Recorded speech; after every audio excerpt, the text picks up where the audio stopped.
You know, some of my favorite games in the entire world, number one, are casual games that you can pick up and put down.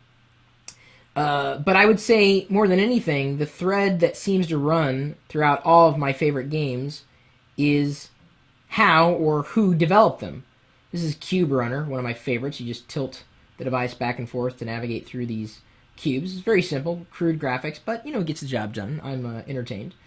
And the fact that it was developed not by a game developer house or publisher, but an indie developer, makes me enjoy it even more.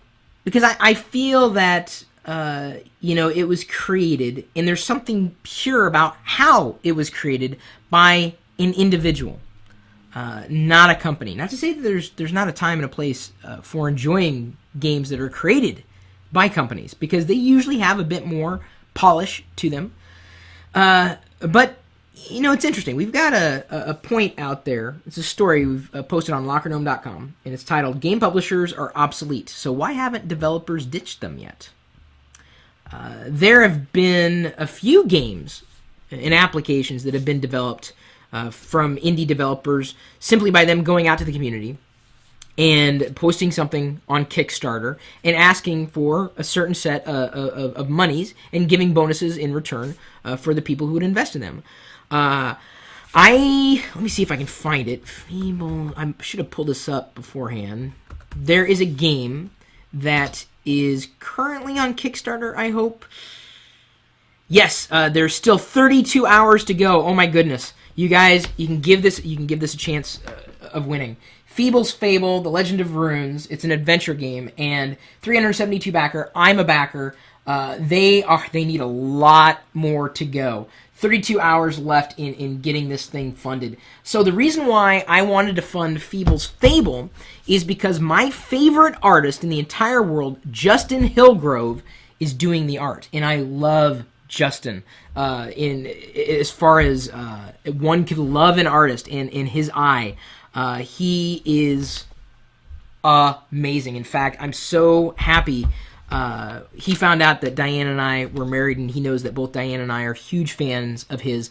And Justin sent us a Darth Vader, a little statuette that he created. Kind of a fun one. Actually, can you grab it? I'll grab it. I can get it. It's right up there by the other statue that Justin gifted us. He's such a nice guy. Impsandmonsters.com. I gotta get that website out there. I've shared his art before. Here's Darth Vader, or Darth Lundberg. Yeah, gonna need you to come in this weekend. Justin made this. He crafted things together and made it his own. Obviously, he didn't, create and mold everything. But this is a Justin Hillgrove creation. But his art is just so captivating to me that I was willing to back this project, knowing that I could give this game studio, I wouldn't say a major game studio at all, because they came to Kickstarter to get their funding. I want to see Justin and his art come to life in a game, and to actually know that I brought it to life. And it's not that, I don't think that big game publishers can produce great games or bad games. It's just that, have you ever, waited so long for a video game to be released by a big publisher only to be disappointed with the game? Like, what was that? Like, really? I waited for that? How much money did you spend on that? Wow, what a waste. And it just seems to me, and I'm not the only one with the perspective, that these game publishers are increasingly becoming obsolete. Now, granted, there's still a place for game publishers in the world, and we've got a couple of comments that came in on the article, including from Crontab. He says, the main purpose of a publisher today is mostly likely to provide an extremely large amount of money up front to fund the development of a large game. The budgets of big budget video games are big, and no easy way a developer could raise the money required on their own as an indie. But does that mean that the indie developer couldn't create an amazing game that people would want to play and buy and spend their money on, or be willing to spend their money on? I honestly foresee a day where most amazing games are funded by the people who would want to play them versus put out onto the market and then sold in the way that they're sold today. Resources like Kickstarter are helping make it happen. I'm going to be disappointed if Feeble's Fable doesn't make the cut.